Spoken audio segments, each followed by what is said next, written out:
That does not mean give me the middle finger, Doc. This is not how we do a family-friendly podcast. I don't know what I was counting to one.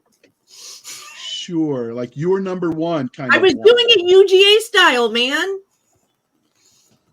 Right. We'll go with that. Okay. So that's why UGA team is number one, because they can count that high. UGA isn't important.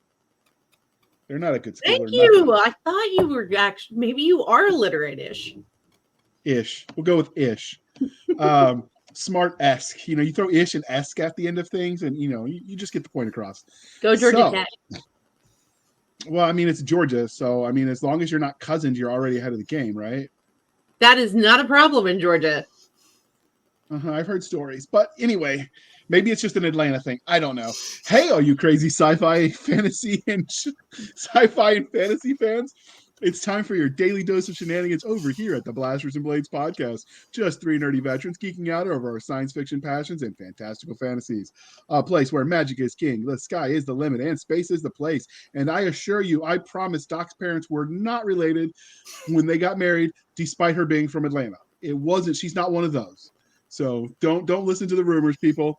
And without further ado, we have returning guest, the one, the only Mr. Declan Finn. Can you please introduce yourself to our viewers? Sure. Declan Finn. I've published author of, if it's not 30 books yet, it will be by the end of March. I'm all over the place. I've been nominated for a Dragon Award 3 times, twice in horror, once in apocalypse. So of course they canceled the apocalypse category. I'm like literally from horror to urban fantasy to thrillers to, technically you could say the current book is military sci-fi. I prefer space opera because military sci-fi implies I actually know what I'm doing. I don't. I just have people who tell me what to do and I make it up as I go along. I've been writing since I was 16. And basically it was this book that warped my brain. The nominations are already open. I have to get on that. Yeah, fun. But that's the short version. The long version would probably take the next 3 hours. I need to go to bed at some point. Yeah, you don't have that much wine left. I saw you throw the second open bottle away. So, I mean, it's been a long day. There was no second open bottle. Yeah, that was water, people. Water. Leftovers. Water. Leftovers. There we go. So the second part of the introduction, dear listener, is how we first found them. So I actually met Declan in person at RavenCon in 2016, I think. It was before I started writing and having stuff published. And what I remember most was his bright coat. I think it was orange, but I'm colorblind, so don't count on getting that right. But his coat stood out, and we met at one of the history panels and started talking over his books. And somehow I walked away buying them, and I didn't intend to buy any while I was there. I don't know how that happened. It happens. I don't know, but he ended up taking my cold hard cash. So I guess don't ever go to a bookstore with me. You'll lose all your money. Did you spend it all in one place? No, I promptly put it in the bank. It's like, okay, you know what? It may have actually paid for the gas on the way home.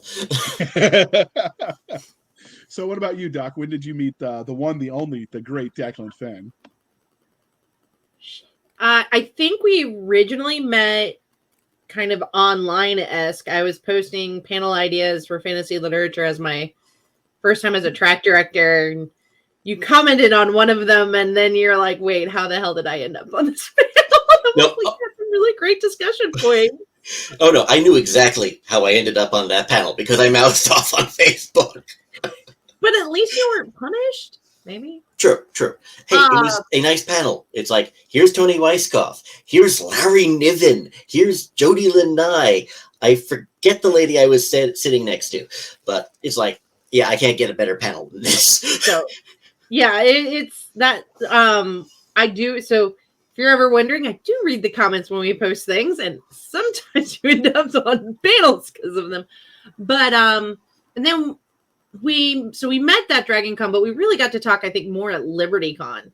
So because Probably. it's a calmer convention. I heard LibertyCon is less of a con and more of a drinking convention. Depends on which crowd you hang out with. It's more of like a giant book discussion. Okay. Well, Okay. what's the ratio of writers to just people attending? It's like 3 to 1. I did the math one year and it was like 4 to 1. Close. So Is this a good thing or a bad thing? It's awesome. it depends. If you like to read, it's great. It's amazing. If you want to talk to authors, meet authors, it's awesome. If you're illiterate, you'll probably be very bored. They do have a gaming room and they do have a spades tournament. So, I mean, there is some other stuff for you, but... Yeah, but you don't have to go to a convention to play spades. No. But those pickup games are pretty easy to find. Very careful if you're playing against David Weber. He is very cutthroat. Does he cheat? He does not cheat. He will tell you he doesn't need to cheat. Yeah, I can believe that. But I've also seen him look at people and go, I can kill you in a book. And so, I mean, it's like, that's not fair either. So,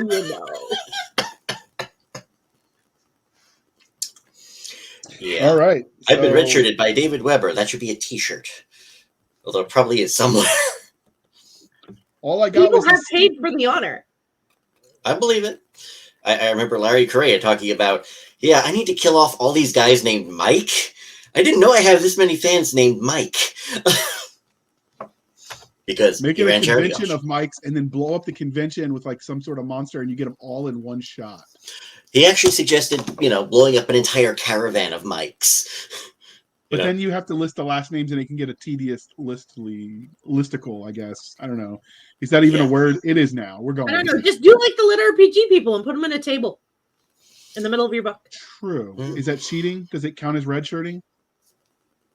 I don't know. All I know is I have my never-ending quest. I have my never-ending quest to be the Joe Buckley of my generation. You intend to be killed off by every author you can find? Yes. Okay. I got is such a 12 that I charming know person. of. It could happen. Hold on. One guy did it kind of badly. Something about, we'll talk offline. I'll tell you. It's gruesome. And this is a family-friendly show. Doc, Terry Mixon loves to kill you. I think he has several characters named JR in the same. He's killed me 4 times that I think 4. Once I got killed by a young lady on her first cycle, and she was not feeling good, so she killed me with a rake. Which was strangely appropriate. I don't know. We'll go with that. Okay, I made a note to kill you. So Thank you. See, he does like me. Welcome. All right, Doc. You ready for the religion questions? Okay. Star Wars, Last Starfighter, or Wing Commander? That one's going to be easy. Star Wars. I've always been a fan of old serials, which that's what George Lucas stole. He even said he did Star Wars because he couldn't get the rights to Flash Gordon. And of course the pacing helps where it's like, every 15 minutes there's something going sideways. Sometimes that's how my life feels, so I identify with this. Yes. And seriously, how can you beat Alec Guinness? He was just the best actor, period. He's got some slight competition, but not too close. And damn few. So now we go with, these are all really good. Except I haven't seen the last one. First Knight, Excalibur, or The Green Knight? Well, that one's going to be easier because if you want to see The Green Knight on film, first, go see something called Sword of the Valiant. It stars Sean Connery as The Green Knight. I forget who else was in the bloody thing because it's Sean Connery. Do we need anyone else? You don't need anybody else. But I saw First Knight. It's like, why is Richard Gere in this movie? Why is he swinging a sword? Why am I watching this? But so I have to go with Excalibur. It's the best. It really is. And even if it was just for the music, I did specify in the notes, dear listener. I realize there's been several versions of that movies with the same name. We specified the 1981's version because reasons. Because that's the best thing to come out of 1981. Pretty much. You got both. As I said, the best thing to come out of 1981. I'm hurt. I came out of 1982. I've got no horse in this race. I came out of 81. That's a good vintage, is all I'm saying. And she did not, because she's a baby. Well, you're the old man. I'm the same age as Declan. Well, look at it this way, JR. You've got competition with a film that stars Liam Neeson, Patrick Stewart, pretty much Wagner running most of the soundtrack, except for O Fortuna. What? Is Connery in it? Connery is not in that one. He's in First Night, 95. And he's in the Sword of the Valiant movie that I mentioned. Do not ask me what year that is. I want to say it's the 80s by the cinematography. But it's been a while since I've watched it. Now you have your weekend assignment when you're not writing. So between your book that you finished in the morning and the new one that you finished in the afternoon, you could slot in a movie. Yeah, it would be nice. I usually fit in that sort of stuff after 5 o'clock. My wife insists on seeing me in not even daylight hours anymore. We go pitch black by 5 now. That's what you get for living up north. It's got that evil white stuff too. This is true. Although gross. Yes. Although, heck, this time last year, I was talking with Denton Saul on my podcast, and it was the day in February where Texas got hit with that massive snowstorm that knocked out all the power. Mm-hmm. We literally wrapped up, and his power died. Whoa. And, the camera was glitching while we were having the podcast. It's like, well, this is odd. Do we know what's causing this? No. Then we wrap up. All of Texas, all of Dallas goes dead. It's like, well, timing. Even Texas gets whacked by snow. Freaking evil. I was in Texas when they had to close Fort Bliss because of a winter storm. So, I hate snow. I don't know anyone who really likes snow. It's like, oh, you like snow? You're going to travel. Devils like snow. My friend likes snow, but she also likes UGA. So there you go. So what would be your first love? Sci-fi, fantasy, or horror for you? Because I know you know horror too. Well, believe it or not, I generally dislike horror because it's too nihilistic and it's not scary. It's most of what they say is horror. It's like, it's dark fantasy, guys. It's not scary. Stop. I don't know why anyone finds Stephen King scary or a good writer. I try reading his stuff and it's like, why am I reading a prepubescent orgy in the sewers? Who published this? So I generally don't write. I write horror. Even that was by accident. I was researching demons. I had researched serial killers when I was a teenager. As one does. Normal. Yeah, as one does. I thought they were entertaining, and I thought they'd make for interesting story fodder. And then I realized they've all got daddy issues and mommy issues, and it's like, we're whiny little bitches. Shut up. But I wound up combining serial killers and demons, and by the time I was done with like chapter 4, I had to write my publisher and go, remember how you wanted an urban fantasy? You might get a horror. Yeah. But no, my first love is probably science fiction, and I say that only because my earliest memory of either genre goes back to when I was like 6 or 7, and the original Star Trek would go on the air at 6 o'clock every weekday. And I knew exactly what time it was because I would come in early and I would catch the end of Little House on the Prairie, which is surreal because the end of Little House on the Prairie, the credits, just the credits, is a little girl running through the fields, and the little girl grew up to marry Bruce Boxleitner on Babylon 5, Melissa Gilbert, the actress, who literally married Bruce Boxleitner in real life, and it's very disorienting to realize that now. But so, like I said, it's probably science fiction with Star Trek, assuming you just don't consider Star Trek to be space western, as Gene Roddenberry originally pitched it. Wagon train to the stars.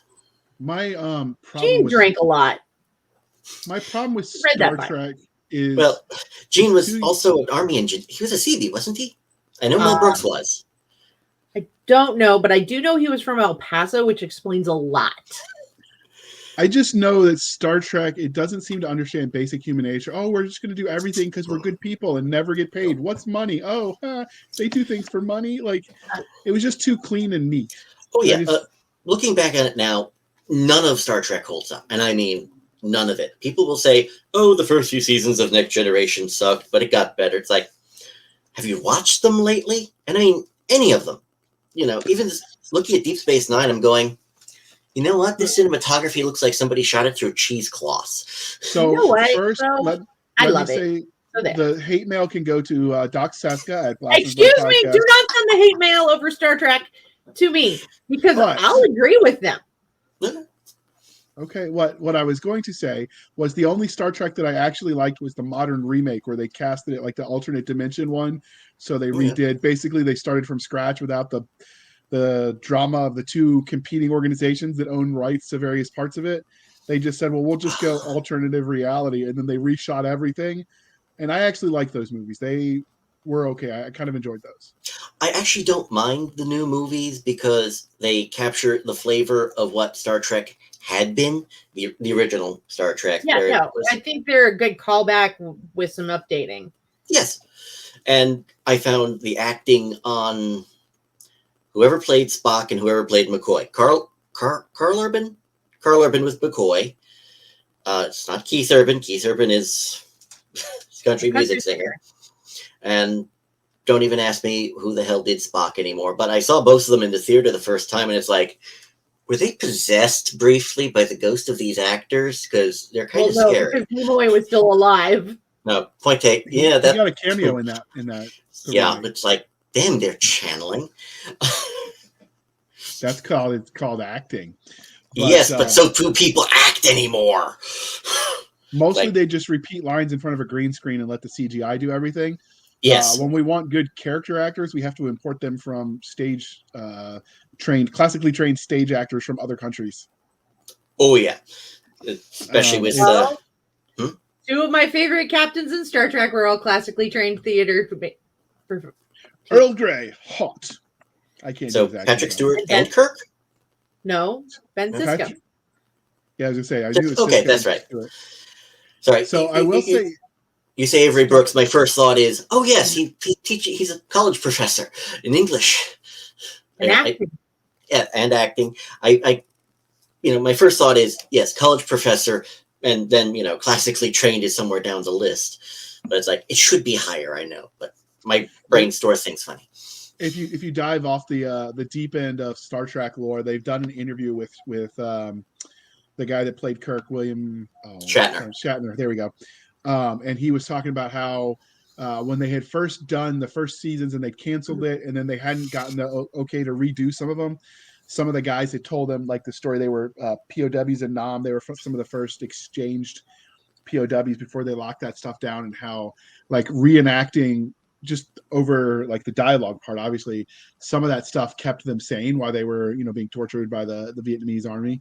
So it's kind of moving to think something like that touched people. But oh yeah, I mean, they're judging it in the period of the time where what was available like parallel to it, as opposed to we're looking back on it now and seeing what we can make now and then looking at it. And so I don't know that we're necessarily being fair to it, but probably I thought it was not. kind of cool that it had that effect on people, because ultimately when you create content, isn't that what you want? You want to affect people.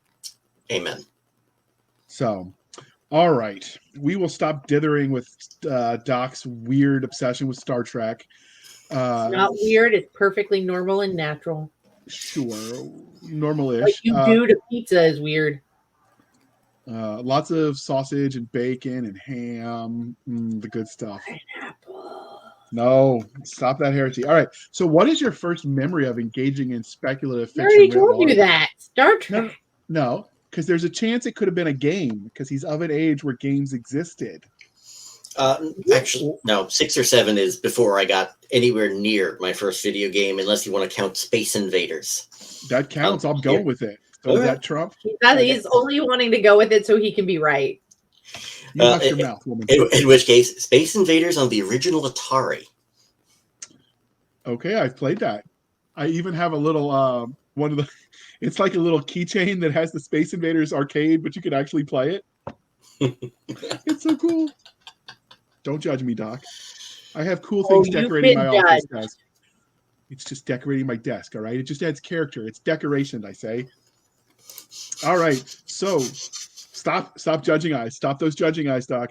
So what is it about speculative fiction as a genre that you love? Stop judging me. I see it.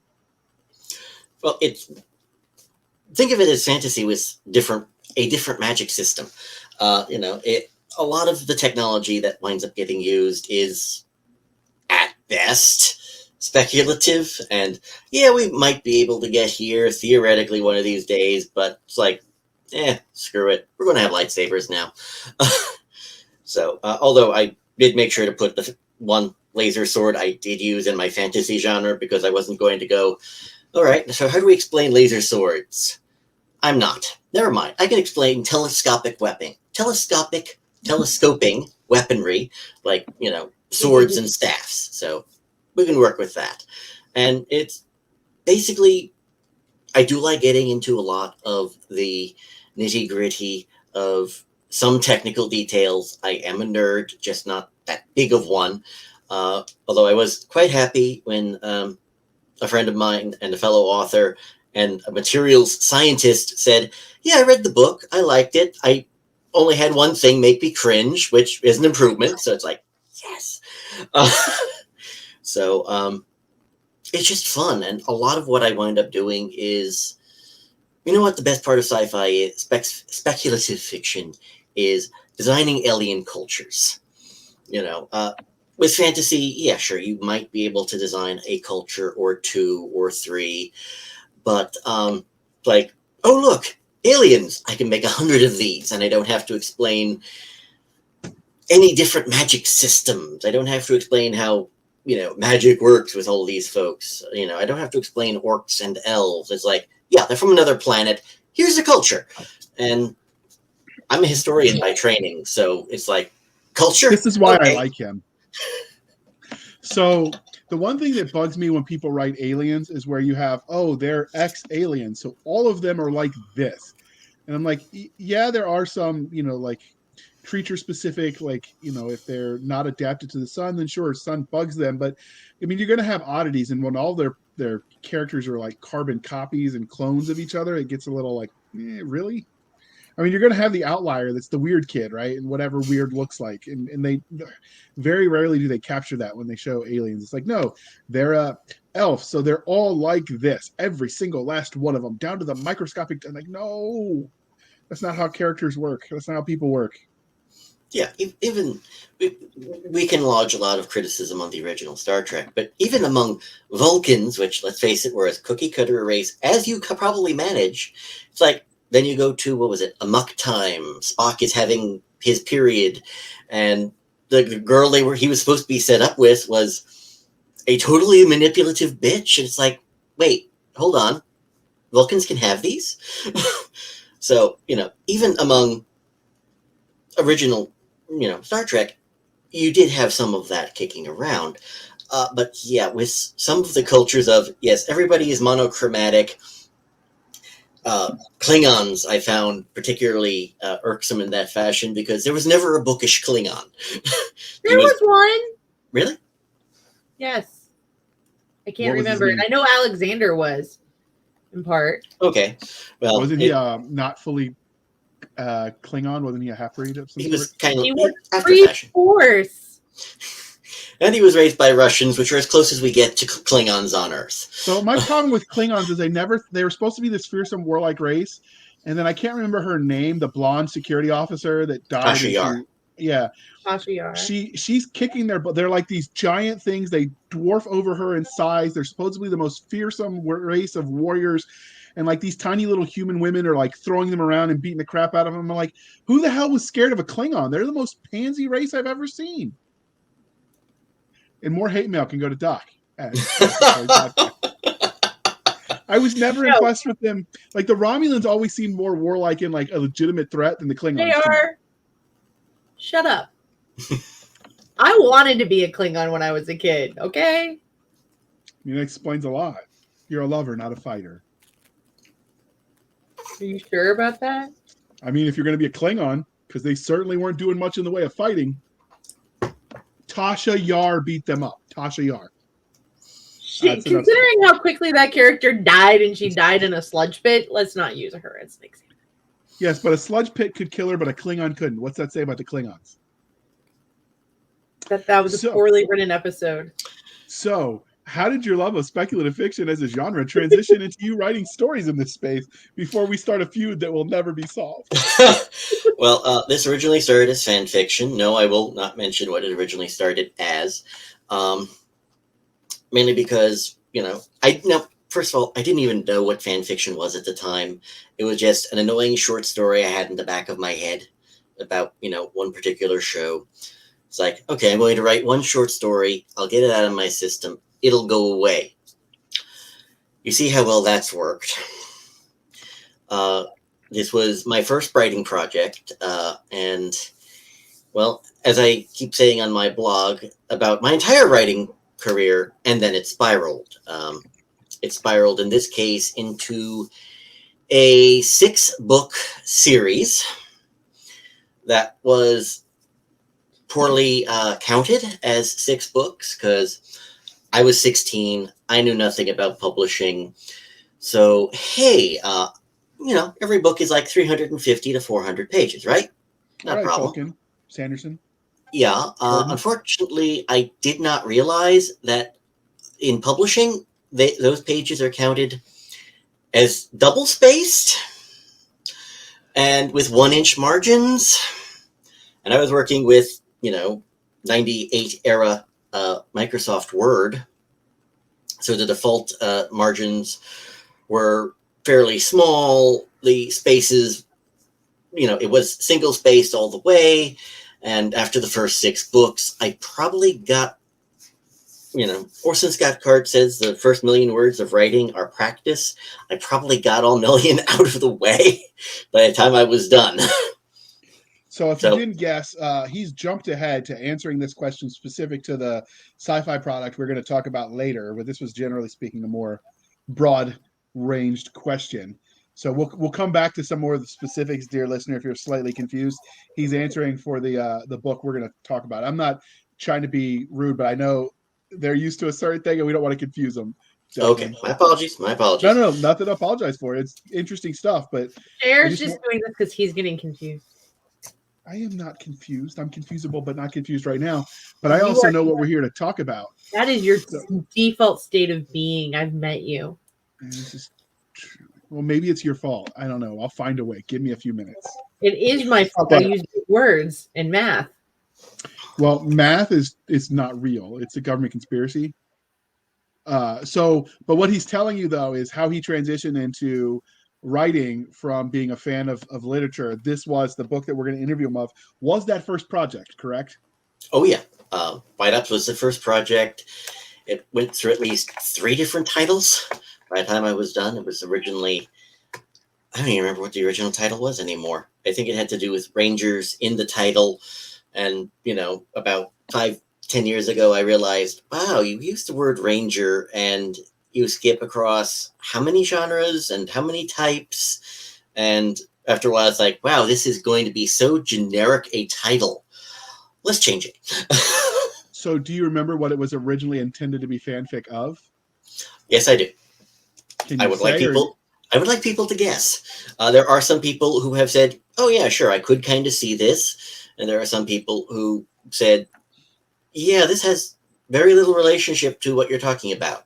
So, if people can play it out, fine. I don't want to give it away.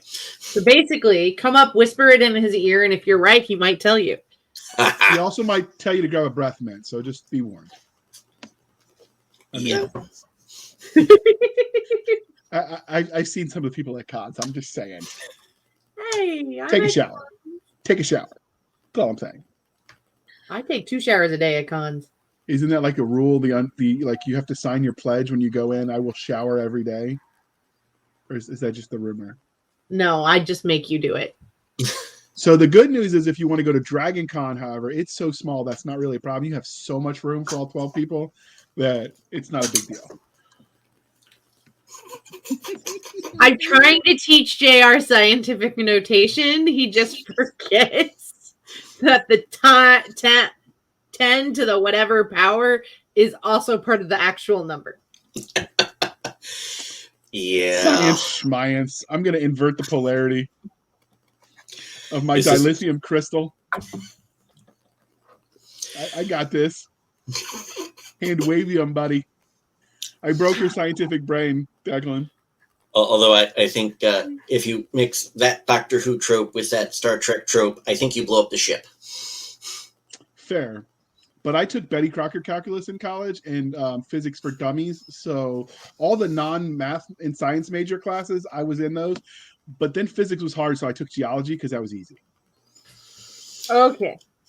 So, Wow. but speaking of college experiences and life experiences, were there any moments that really formed who you are as a storyteller? Nice transition. Aside from all the reading I do, it would have to be, well, my studies in history. But then again, I went out of my way to take history because I figure what would help me best tell stories. And it's like, oh, look, history is nothing but stories. And while it has been extremely useful, one graduate paper turned into 5 books, literally. And I've used it in pretty much everything I've ever written. Looking back, I probably should have just taken a degree in marketing. That or have become an electrician and learned how to kill people in murder mysteries with faulty wiring. Fair. That is not an admission, Mr. FBI man who is listening right now. He does not want you to ask about the electrical issues that killed his people below his apartment. Nothing to do with him, I swear. He has an alibi. Just read his shirt. All right, Doc. You're not even going to jump into my bad jokes? No. All right. Ask the next question. No, I'm just going to let you hang yourself. Refreshing technique I'm trying. New year, new techniques. All right. So, but getting into some of the writing things and but more importantly, fans. Have you had any cool fan art or a cosplay of a character yet? I've had a few pieces of fan art. One fan actually enjoyed my stuff so much that she wound up designing covers for me. Ooh. Yes, the next person who is also a fan of my work, who started designing covers for me, I married. So, oh, don't do that. You're going to run out of wives and have to convert religions. No. Yeah, don't worry about that. She likes all of my stuff, and I think that's why she married me. But that could be I could be wrong about that. Don't ask too many questions, Declan. Don't ask. I don't. I know better. Just say yes, dear. But that's the secret of a long marriage, I'm told. I'll let you know if I figure it out. I don't know. I never said yes, dear. So, well, that's why you're not married right now. If you had just said yes, dear, more. Well, I'm. You know what? It's not my fault. I have good taste. Well, I'm going into year 4, so I must be doing something right. We haven't killed each other yet. Well done. And speaking of not killing each other, because you don't let any of your characters be sacred cows, you kill them willy-nilly. Which one of your characters, this is my poor attempt at a segue, I'll do better next time, dear listener, but stop, Doc, I see you. Which of your characters from your sci-fi series would you like to see cosplayed?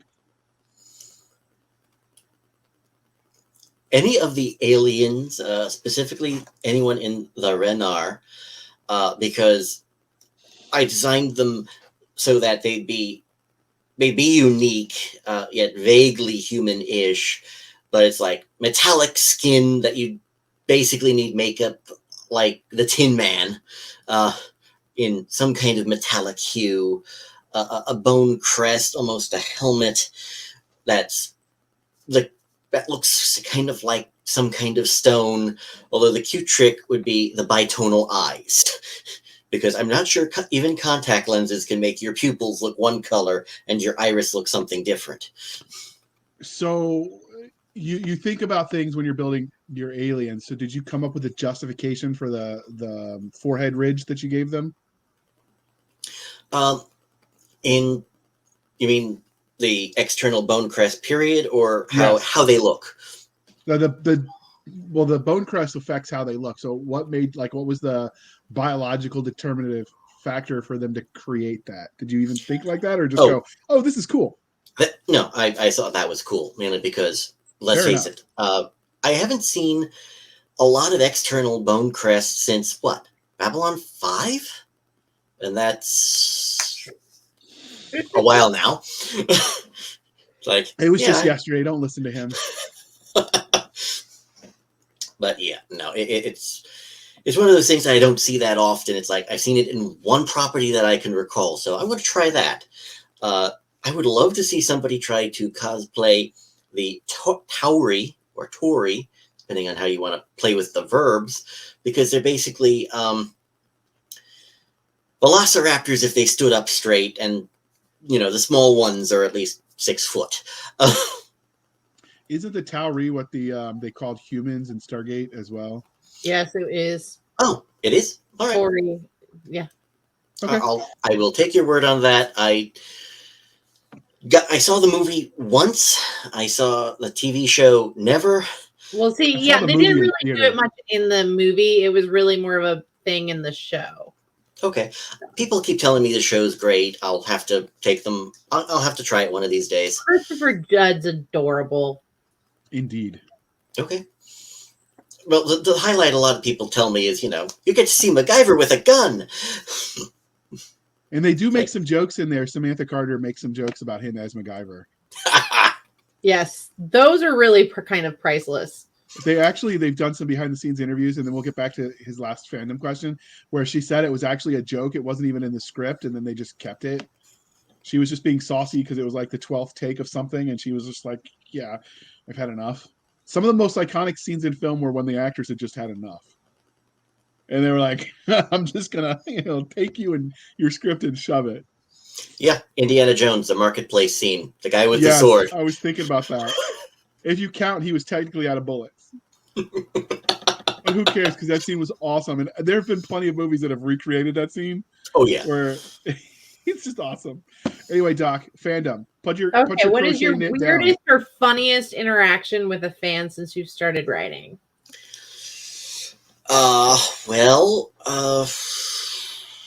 Weirdest is, let's just say that one female fan kind of confused me for the character I wrote.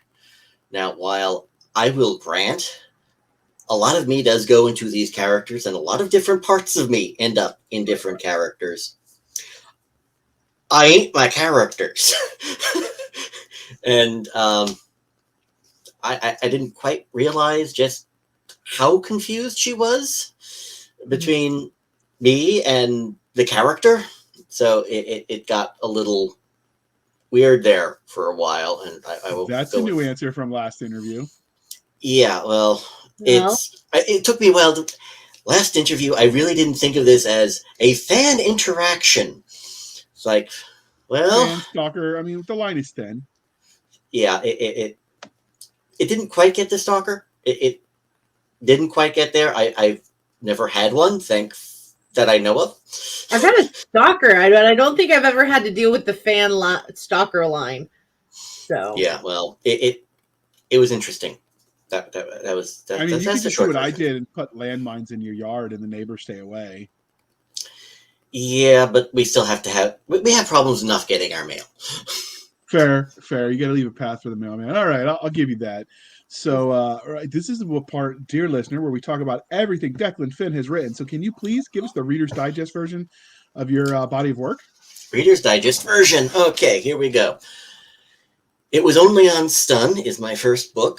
It's interesting because it is a murder mystery at a science fiction convention, where half the convention comes to the rescue because, oh, look, the guys in the Stormtrooper armor are local cops or Marines or several other armed services. The Pious trilogy starts off as a thriller, turns into a political thriller, turns into a war novel, which then leads to the historical footnotes version, and an anthology of stories based around the Pious trilogy. I did one book called For All Their Wars Are Merry, where I look at Irish Irish rebel songs where they blow stuff up for a few Good hundred music years. there. Oh yeah, and it's come strangely in handy lately. I'm tracking. I'm tracking. Yeah. Let's see what. Like, well, what else is there? I've got two more thrillers that are. One is called To Secret Service and Dances with Werewolves. Dances with Werewolves. There. Yeah, Dances with Werewolves is more Live and Let Die, modern style. But did you cast Kevin Costner for it? No, I didn't. Missed opportunity. Yeah, I haven't liked him in anything since Bodyguard. And even that was like, I'm not sure how some of this writing works. Let's see. I mentioned the apocalyptic books I have done, which got me one of the Dragon Award nominations, where it's basically World War III was a nice small nuclear war, and the only part of California that really survived is San Francisco and thereabouts because it wasn't important to blow up. But it becomes a great place to dump political prisoners that you never want to see again. So I have the next 4 books are the Love at First Bite Quartet. It's my version of paranormal romance, if you count Vatican ninjas, rocket-propelled grenades, the mob fighting vampires, and, Renfield, Spec Op, Renfield minions. I've been trying to convince him to get that in audiobook. He says for enough money he'll come to my house and read it to me, but I don't know if I can afford him yet. I'm not. Do you really want to listen to my voice reading for endless hours? It's like, book 1, 12 hours later. It's like, good God, I want to just stick knives in my ears so I don't have to listen. But hold on.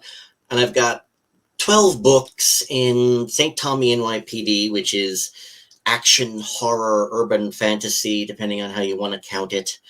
And you got 3 books in White Ops. And I hope that's all of them. Fair. I thought you just give me series names, but that works too. And we got to make fun of Doc, which is always a plus. So, and while I got you. Oh, hold on. One thing just for Cisca, because I forgot the sequel to It Was Only Unstun, and technically a sequel to Pious Trilogy, called Set to Kill, which was set at a different sci-fi convention set in Atlanta called WiveronCon. Honest. Nope. I don't know what that could have been. Yeah, and the murder mystery centered around one group called Depressed Puppies, and the other one was Puppy Kickers, and Hydrophobic Puppies. So I had fun. I'm guessing that one falls under the satire category. Oh, there was a lot of satire, and there was also a lot of shooting because I just figured the category of Declan gets himself in trouble. Well, I haven't gotten in trouble yet for that one. I'm not sure anyone read that. Okay, a few people have read that one. There are reviews, but it was just a matter of I was having fun. There are people who showed up in there because they wanted to be in the book, and I really wanted to see. I had even more scenes of yes, somebody is trying to kill our hero. Welcome to, random guy because, oh, look, there are Bayan authors. I'm sure I did not call them that, but it's like, try to imagine some poor schmuck trying to assault anybody in the convention during daylight hours inside a hotel.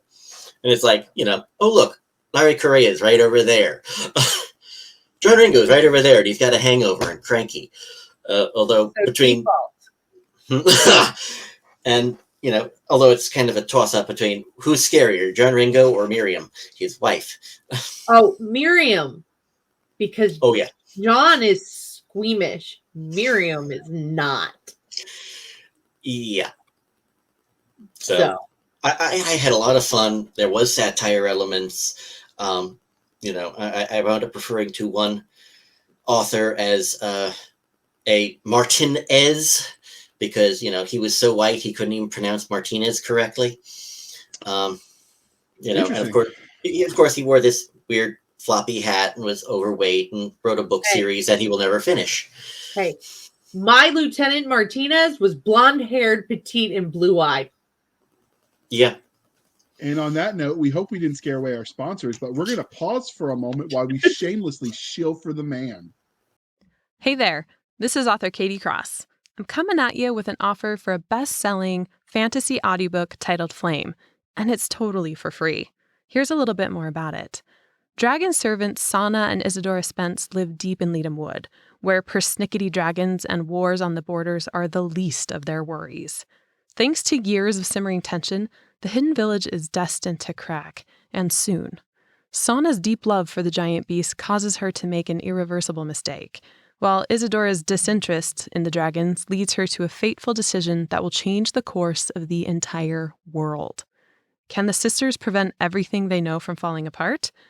Or do they allow it to break and pave the way for new growth? Join the beloved sister witches in Flame, the first book in the Dragon Master trilogy. Just go to www.katiecrossbooks.com/flame-audiobook to get your free copy today. All right, thank you for sticking with us through that commercial interlude. We hope we didn't scare you away with all that talk. I of loved it. fake She was my conventions. favorite lieutenant of my entire time in the service, and I still keep in touch with her. Cool. That is good, and so we appreciate you sticking. Mm.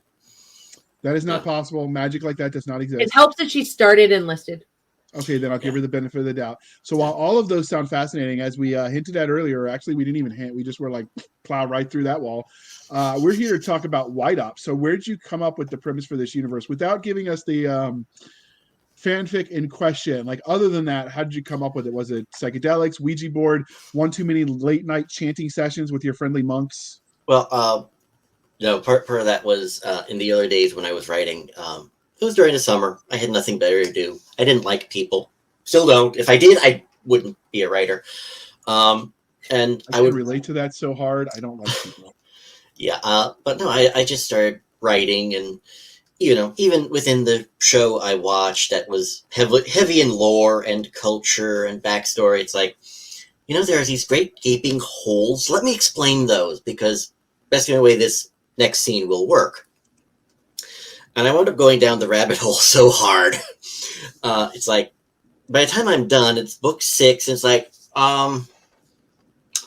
yeah, even for fan fiction, this no longer looks like this no longer looks like the thing I started out as.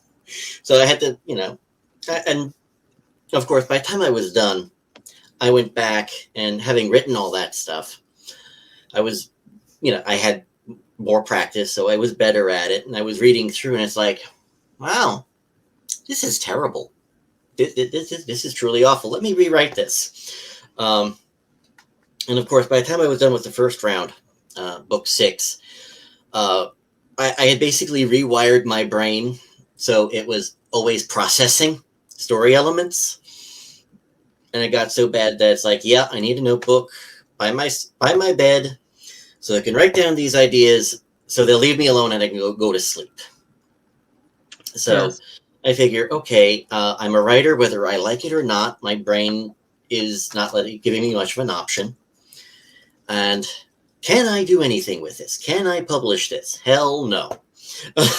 So, I'll move on to other projects and come back to this, Well, it's 24 years later. And, I finally hit it with a hammer enough and reworked it enough that the first 3 books were good to go. I sent it to a publisher, and it's like, yeah, we like it. Cool. And they had no idea that it had started as fan fiction. So, although I will admit, a few years ago, I was talking to Tony Weisskopf at DragonCon.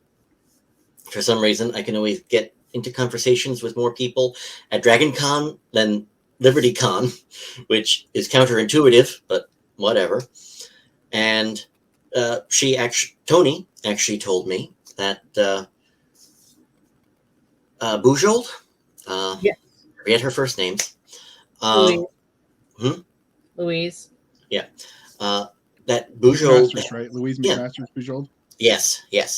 Louise McMaster's Bujold had started out writing Star Trek fan fiction, and then she rewrote it enough and turned it in her first book. It's like, okay, I no longer feel bad. So, and it's been a lot of hitting this thing with a hammer to make it work, make it look different than pretty much everything else. Granted, I threw in a whole bunch of moments and references to other science fiction elements because I figure a lot of people going forward are going to be inspired by science fiction. I'm not sure if you are aware, but NASA a few years ago was working on a space construction vehicle, and they had what they thought was the perfect design. Unfortunately, the patent was owned by J. Michael Straczynski because it was used on Babylon 5. It was the Star Fury design, the fighters. Oh, and that awkward. Yeah, and so NASA went to Joe Straczynski and went, "Can we use this?" And Joe said, "Sure, on one condition: you call it a Star Fury." And the joke at the time was, how copyright seemed to keep it getting extended every time Mickey Mouse looks like he's about to go out of copyright. Yeah. So the joke was that, 300 years later, Star Furies are still under copyright. So, I'm not sure if I even kept the term Star Fury in there. It was one of the mid drafts. It's one of those things of, like Jim Butcher has said at conventions, it's like, don't ask me for really specific details because I don't remember which draft I ended up finally publishing. What I love is every time that he says that, the immediate next question is something that is ridiculously stupid at level of detail. Of course it is, because Murphy. So you started with this as your first work, and then life moved on. You published, urban fantasy, horror. You're basically genre fluid or Project ADD. I'm not sure which, based on your list of finished works. Maybe a little of both. Column A, column B. So what made you decide to branch out from that, where you've established yourself, and dive into the space opera sort of field to publish this series? Mostly it's a matter of, I've already got these books. I've got these. I just have them sitting in my computer. Why am I not getting rid of them? Why am I not publishing them? Sorry. Getting rid of them sounds like I'm hitting the delete key. I'm not. But it's basically a matter of... just gasped for breath. Oh? No, don't get rid of my book. Gasp for breath. Yeah, no. It's like, I've got them. Why not publish them? And I originally figured, okay, fine. I'm going to self-publish them, but I'll bounce them off of a few publishers just in case. And I had 2 different publishers say yes. Like, okay, cool. I'm not complaining. Okay. That's great. So before we did publish this, or did you go with the publisher? I went with the publisher, Tuscany Bay Press. Okay. Silver Empire Press. I made a slight mistake. I gave them books as soon as I finished writing them. So since I had nothing better to do in 2020, for reasons that everyone knows, it's like I finished 3 to 4 books that year, and I just dropped all of them on Silver Empire Press, and they're like, "Hi, we can't publish all of these at once, right? We've got other writers. You know that, don't you?" Like, yeah, sure, go ahead. I've got other things to work on. I've got 6 other projects, and this was one of them. So it wound up at Tuscany Bay. Okay. All right. So before we dig in, we're going to take a moment to talk about this cover. So let me pull that up on the screen. So what is the story behind this cover? It's definitely not what I expect when I look at a sci-fi cover. So how'd you come to this image? Well, I came to the image from 2 perspectives. One, I did not want any generic space station or generic spaceship on the front cover, because that's so many different books. I can't even keep track. There are some books which some of these sci-fi covers are so generic, even from publishers I like, where it's like, I don't want another bloody spaceship. Can we do something that's more personal, a person to start with? Because, you know, a lot of this is more about people than about hardware. And they said, okay, fine. And considering that a large element of the story involves there is an invasion from another galaxy, and I mean galaxy. I go into details in the story. They're basically sitting back, waiting and watching to see what players they have to take out, and so they're just sending out scouts. They're keeping a low key. They're looking at everything. So hence the giant eye that's kind of made of stars. Okay. Fair. This one's a little bit too not colorblind friendly, so I'm just going to smile and nod and let Doc ask the next question. You're Did she freeze? We scared She her. froze. Okay. Okay. So what would you what? Oh, you were just So saying what you would the froze for a 30-second Okay, so what? all right, restate the question because the audio went out. What would your 30-second elevator pitch for this book be? Imagine if Baen Books published Deep Space Nine or Babylon 5, because there are similar aspects. Okay, we do have a space station. It's a subplot. We do have an intergalactic war. We do have a lot of dealing with individual people. And the Baen aspect comes from, we've got people who are doing top-down grand strategy. We've got boots-on-the-ground people who are actually getting shot at. Although even the people on the higher levels also get shot at. And a lot of my influences growing up were, all of the above, really. 90% of the science fiction I read is either Baen or Timothy Zahn. Okay. Good choices. Yeah. And I would actually say that Timothy Zahn taught me a lot of how to have characters think their way out of tactical situations. Because even that's always, go ahead. That's always a good strategy. Sometimes people like to let the tech solve all their problems, but that's just not true to form. Oh, sometimes the tech causes some of the problems. Indeed. Bingo. It's not, to go back to Star Trek, the holodeck, the transporter. It's like, hi, can we get OSHA in here? Does OSHA not exist in the Star Trek universe? Because I think the transporter and the holodeck would both be banned after the first 5 times they tried to either kill the ship or killed crew members. So those were just plot devices where when they were out of ideas, they could do. It was like the modern sitcom where when they don't know what to do, they go to Disneyland. And in sci-fi, they, have the Star Trek, they had the holodeck and the transporter. Mm-hmm. It was filler. That's what it was. True enough.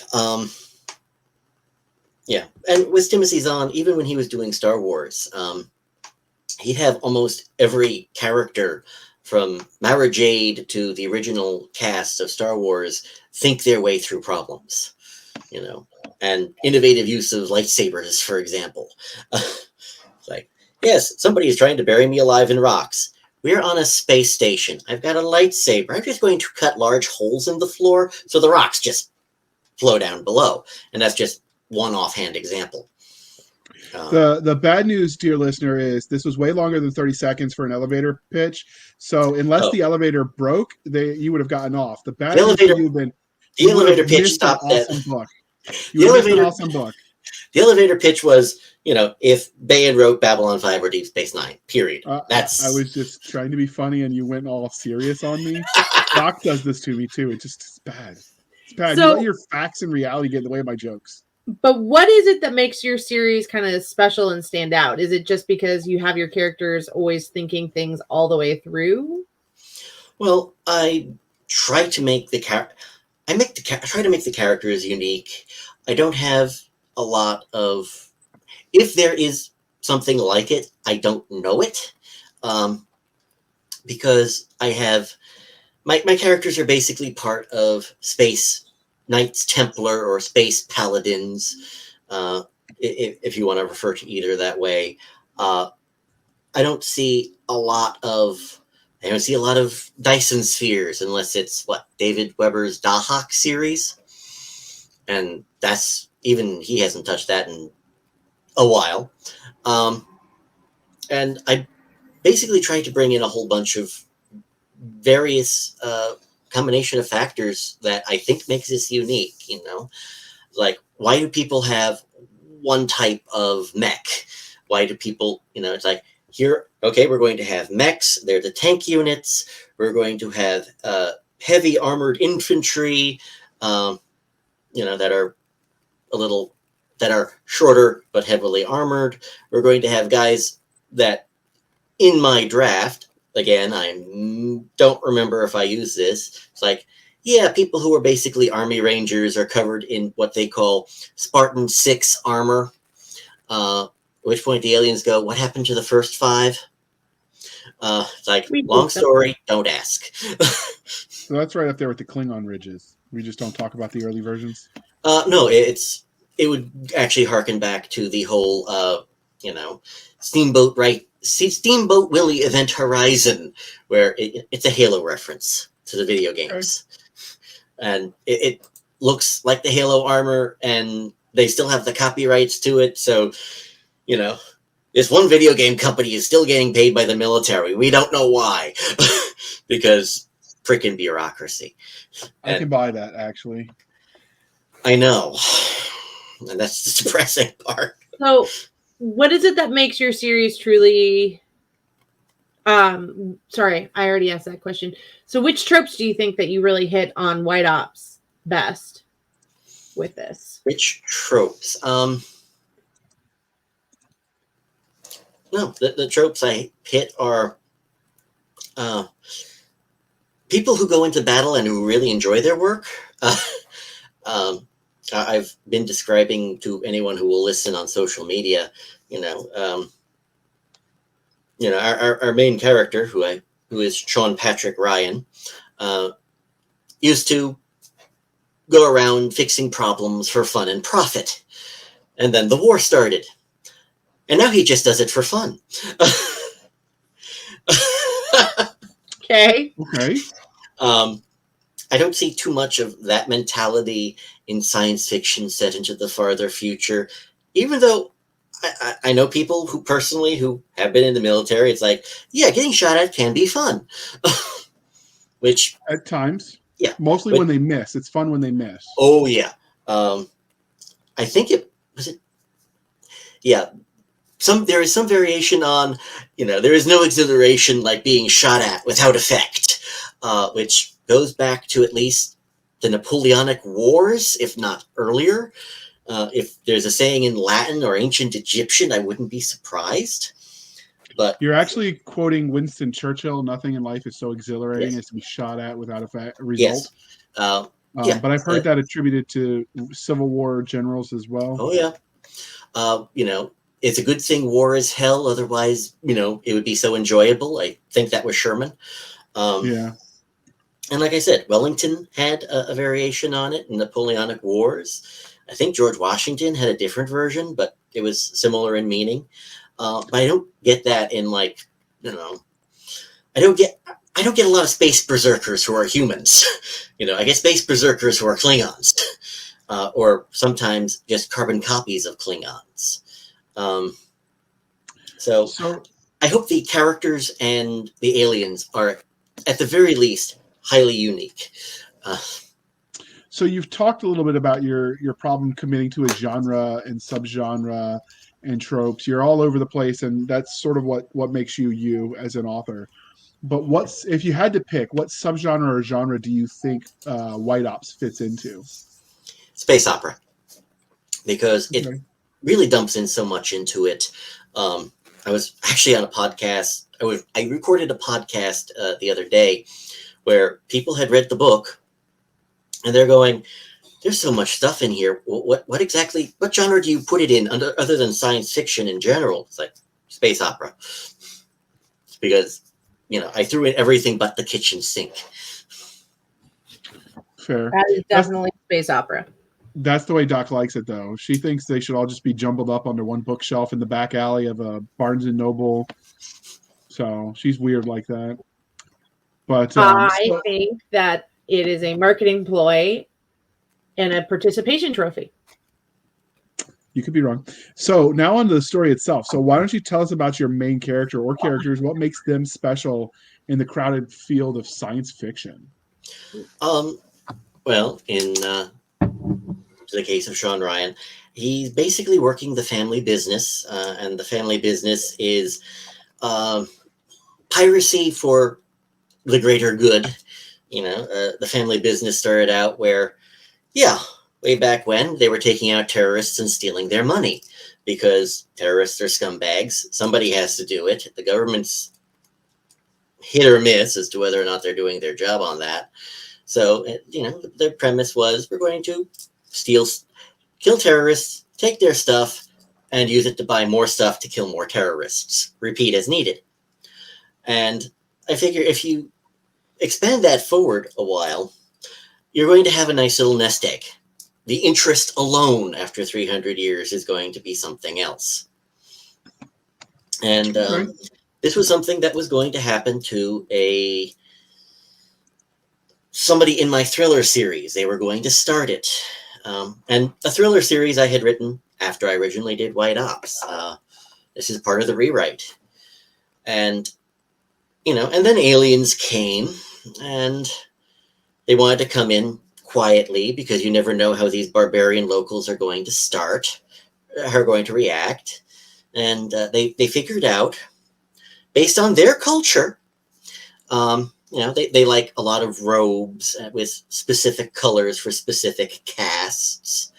And, we've got one place on the planet where we've got a guy dressed in solid white. That means he must be high ranking. And from what we can tell, they talk to everybody on the planet. Therefore, this guy they call Pontiff must be in charge of the planet. It's like, so you have the aliens doing a covert, first contact at the Vatican. The Vatican's going like, okay, we're going to call in some consultants who are the pirates who take out terrorists. It's previously established, honest. And the aliens hear about, wait, so you were doing good deeds, taking out bad people, and you're doing it for the greater good. This fits with several aspects of our culture. We're going to take this idea, thank you very much. And, you take that to an alien culture, shake well for 300 years, and it comes out with something completely different. And so our main character is kind of part of this alien operation, but he's part of the founding series. And when a massive war breaks out, they're hitting two species. One are the aliens he's been hanging out with and his family has been hanging out with for hundreds of years. And the others they're hitting Earth. So it's like, okay, we need to have a long conversation with Earth. And he's kind of the go-between. And as he's going back and forth, he's doing general analysis, because he's not a soldier. If you're being nice, he's a warrior. If you're not being nice, he's a sneaky bugger who blows things up, sometimes with nukes. And it's like, their tech is really good. The alien invaders have solid tech. They are on par with the aliens who have established, the spin-off of this human culture. Problem, when you meet them in person or on the ground, they're almost incompetent. do we think these people created this tech? No. In which case, either A, they found this tech, unlikely, because that means they would need to develop it. And two, if they didn't develop this tech, somebody gave it to them. In which case, if somebody gave them this tech, well, when you're trying to colonize a new region, you don't give your most advanced toys to the natives, even if the natives are working for you. So whoever is out there and pushing these guys to invade are probably just giving pop guns. They're giving the equivalent of muskets, while the guys behind them have, mortar rounds and nukes. So we've got only so much time to prepare and develop new technology and hope we don't get our asses kicked. And while everyone is fighting the main war, he's trying to develop for the next war and hope they brace for impact.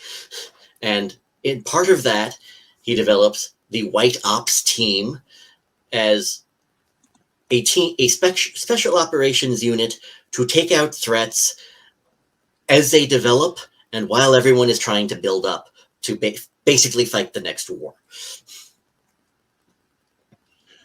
Okay, so what about secondary characters? Are there any that speak to you in this series that you really liked writing? Oh, I enjoyed all of them, really. With the aliens, who are called the Renar, I enjoyed designing their look, which we mentioned earlier. I had a lot of fun with certain tropes. My family background involves a lot of medicine or education in medicine. And so I developed a physician assistant who had been in the military, but she's in the religious caste.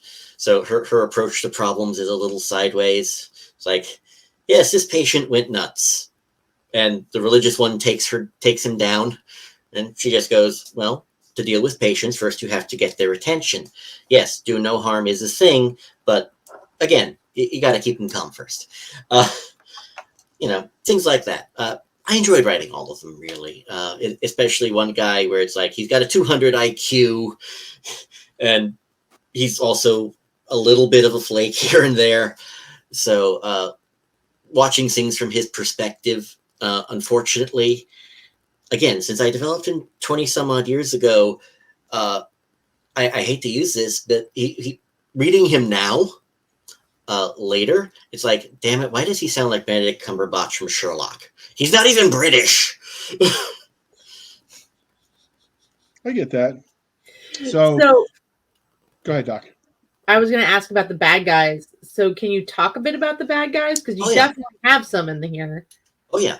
Well, with the bad guys, I wanted a epic Lord of the Rings feeling on multiple levels. Yeah, sure. They've got the technology. They are badass.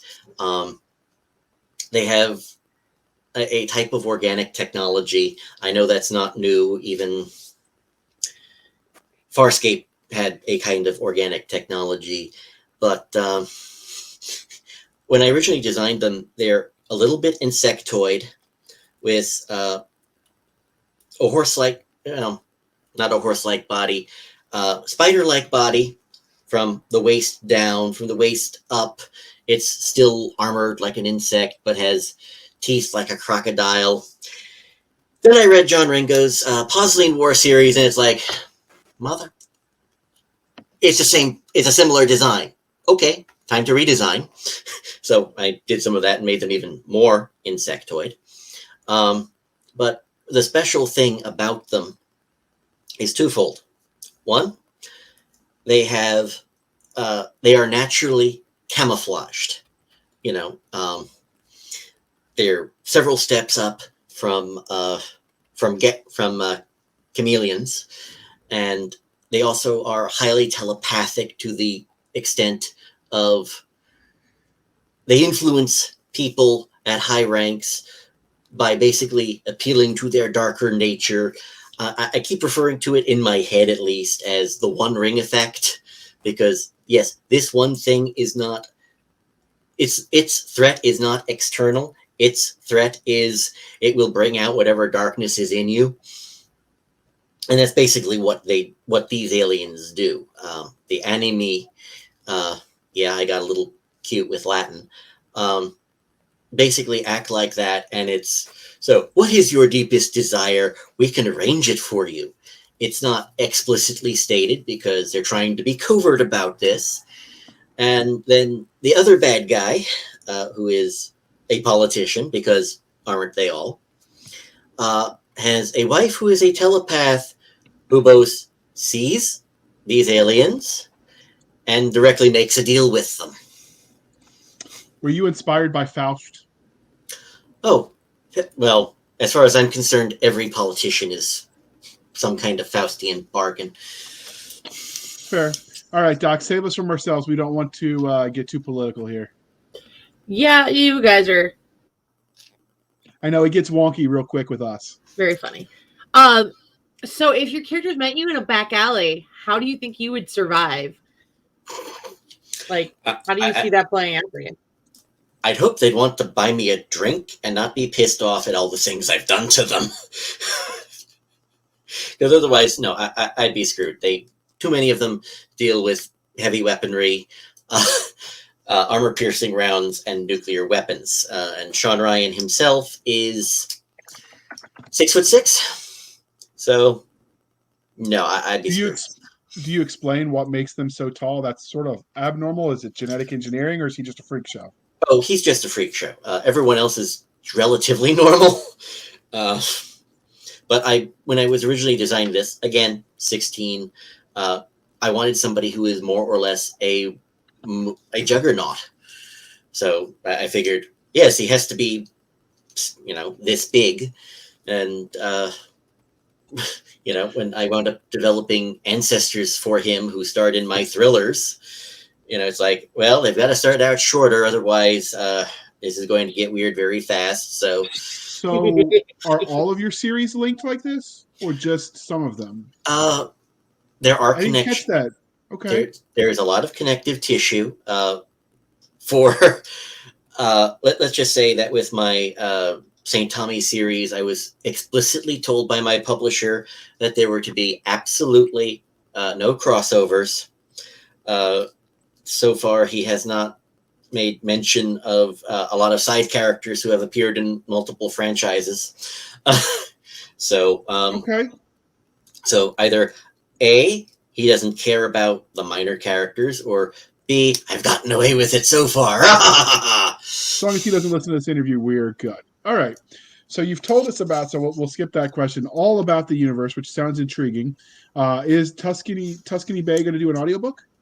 Tuscany Bay is working on an audiobook at the moment. I actually had to mention it specifically because of Amazon's audio interface called ACX has been giving them and everyone else I know really a bit of a bother. So there is another system they use for publishing in general called Draft to Digital that just came out with an audiobook format section. So I'm going to be the guinea pig. Cool. So we'll see how well that works. All right, you'll have to report back to us offline about that one because our audience doesn't care about the book side of things. They just always knew you were an experiment, Declan. This explains so much. So we know that every literary universe has its own consistent rules of science, technology, and/or magic. So what sort of tech or can we expect from these books? I'm not going too far into the future on anything, mainly because I can only project so far out without being a theoretical physicist. I've got some plasma guns. I've got several variations on railguns because we already know these things are either in development or have been developed. And I just figure a lot of what comes in the future is going to be just making that smaller. I've got several variations, as I said, on powered armor. the most advanced tech I have for the non-anime or anima race is basically nanotech armor that has multiple functions, and it's a long story, but it's not too far out there. I do not have a ton of hand wavium, although one of my friends many moons ago suggested, well, once you get to artificial gravity, what's to stop you from having a singularity generator in the ship? It's like, so you want to run the ship on a black hole? Okay, I guess I can do that. What could possibly go wrong? One of the questions you did not ask me, and because, again, I could not remember all the various drafts, I did have one sequence that I had to rewrite, and I do remember it, and this brought it up. I was going to have one of the top generals get kidnapped by the Anima, and they were going to take him to their planet and work him over until he worked for them. And they stole one of his ships, which had a singularity drive, ran on a singularity generator. And his counter maneuver was to get on a life pod, get the bleep out of there, and set the reactor to blow as it went after the Anima home planet. And, and basically, yeah, we know the planet isn't a planet. It's a ship. How do we know this? Because you hit it with a black hole and you dented it. So that got rewritten. Okay. So we know other franchises have messed with that kind of stuff, and they didn't sound as exciting as what you just did. So we're gonna call that one a win in your column, and we won't talk about they who shall not be named. Doc, you ready for this? Your question is next. Put the knitting down. No. She's trying not to stab us, so she's stabbing yarn. It's therapeutic, she says. It is therapeutic. I'll explain it when you're older. So, of all this tech, what would you use for everyday life? I would use some of the... there are some hardwired implants that run off of body fat. It's like... Ooh, sign me up. Yeah, I know, right? It's like, yeah, well, I can afford to lose a few pounds. I would love to have cybernetic implants that do anything, really, even if it were just so I don't need to use these anymore. And, I would love to use those. So how would you abuse it? Just by making yourself all ripped all of a sudden? Oh, probably. It would be utterly ridiculous. Now, granted, the problem with that would be I'd have to shop for new clothing, and I hate shopping, but I'll live with it. Yeah, it's a minor inconveniences for such a great boon. So can we've already covered that you have aliens in them. You've talked a bit about how you designed them, but is there anything you wanted to add to that? Part of what I did with the alien design with their casts, again, I'm a historian. I stole the medieval caste system from late medieval. There are some quibbles. There are some historians who will quibble with you on classifying medieval, where originally you had the medieval period caste system of soldiers, peasants, and the religious. Later on in the Middle Ages, you had the merchant class. So I basically broke up this one society into 4 different parts. There's some overlap, obviously. I wound up designing an entire political system around it for representation and making sure everything is in balance, that sort of thing. And after that, it's like, okay, now I have to design the planet for this because we need at least one continent that looks like the Shire, especially if you're going to have all these people who are, quote, peasants. And, one section that's industrial. And it spiraled from there. With the design, with the color scheme for the Renar, I don't know. I would almost say I stole it. I borrowed from D&D or something. I generally don't know where I came up with the idea of, oh yeah, the bone ridges look like stone. The skin tones are all metallic, and the eyes are bitonal. I think the bitonal eyes I had thought of 20 some odd years ago for a different context, and thought, you know what, I'm doing aliens. I don't have to play by the rules. So, stuff like that. JR, your question. So I know I had interruptions from the minions who now owes me $5. Sweet. I love it when people listen to my parenting advice. I mean, you also wanted me to stab them. I don't know what that was about, but clearly this interview is winding down. So before we wrap this up, was there anything about White Ops that we didn't ask you wanted to tell us? No. There's nothing I can think of offhand. Unless I think I over-answered one or two questions. It happens. I mean, Doc didn't fall asleep. She just got to knitting, so we're halfway between, wine passing her out and us boring her. But when I get with people that like history, it just be like that sometimes. So, all right. So before I let you go, dear listener, I'd like to harken back to our time. Knitting needles. You tried. I was quicker than you. I'd like to harken back to our time under our old moniker, where once we like to remind you that your thoughts matter, so please be kind and speak your mind on the reviewing platforms. Your reviews help the right readers find the right books. So do your part. And if you're especially motivated, you can also go to places like BookBub, Goodreads, or start your own website just to review books. Authors will love you forever. So, having shamelessly shilled for the book review, Doc, we really ought to do an episode where we talk just about the value of book reviews. Let's pencil that in. We should do an episode where we talk just about the value of schedules and JR. Yeah. Figuring things out. Never mind. Let's not talk about that. So, Declan, before she mocks me again relentlessly and talks about my mother was a hamster or something, how can listeners find you? They can find me pretty much all over the internet because it's part of book selling. Every time a social media platform pops up, I'm on it. I'm on Declan. You can find me with a Facebook page on Facebook page. My personal Facebook page, both are under Declan Finn.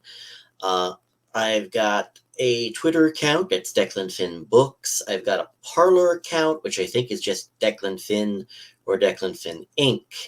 I'm on Gab, if you've ever heard of it. I go there, post stuff, and leave. Wait. If he's on all the social media sites, does that mean you have an OnlyFans too? Is that even... if I did not know that was considered social media. I don't know. Nick tries to tell us it's social media. So this is a inside joke, but at one point in time, Patreon was banning everybody for wrongthink, and if you didn't agree with their political opinions, they kicked you off the site.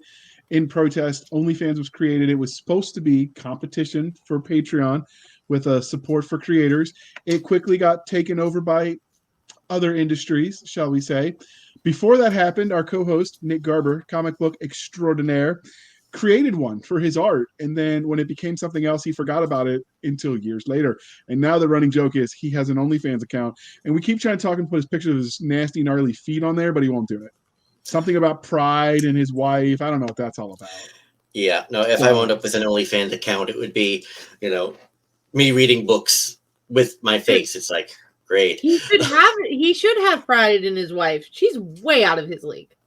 She is. But so Parler, Gab, all the places will be linked in this show notes. His Substack is very interesting if you want to check that out. It's also declanfinn.substacks.com. Yeah. I'm also on Patreon. They haven't found me yet. Uh-oh. Well, why supplies last? Hop on over there too. And like I said, we have all of these on online. Your Buy Me a Coffee, sir, you need to give yourself a personalized moniker because CSF_X5KC blah blah blah blah. No, just make it Declan You Finn, sound sir. like an android. That was the point. I'll I get on know. that. I'll get on that. That's Wait, Declan's are you an android. android? Did you come off the same line as Bezos? What about Zuckerberg? No, you're too normal to be a Zuckerberg model. I'm too normal to be a Zuckerberg model, and unlike Bezos, I've got hair. Ouch. As a You know. bald guy, ouch. All right, so before Do I have look to like say Lex Luthor to you? Look at Bezos sometimes. It's like, no, he's Lex Luthor. We know what he wants to be when he grows up. So you can find us, dear listener, on Twitter at twitter.com/SF_fantasy_show, Sierra Foxtrot _fantasy_show. You can email us at blastersandbladespodcast@gmail.com. Again, blastersandbladespodcast@gmail.com. Doc will answer all of your gushing fan mail. She loves it. Send it all. We have a website on anchor.fm/blasters-and-blades. Again, anchor.fm/blasters-and-blades. You can also support us there with a reoccurring, much like a Patreon model. For as little as 99 cents a month, you can help keep the lights on and pay for our StreamYards and all the subscriptions that it takes to keep this thing going. That doesn't happen for free. You can also support the show on buymeacoffee.com/author J.R. Handley. Again, buymeacoffee.com/author J.R. Handley. Be sure to put in the comment section that it is for the podcast.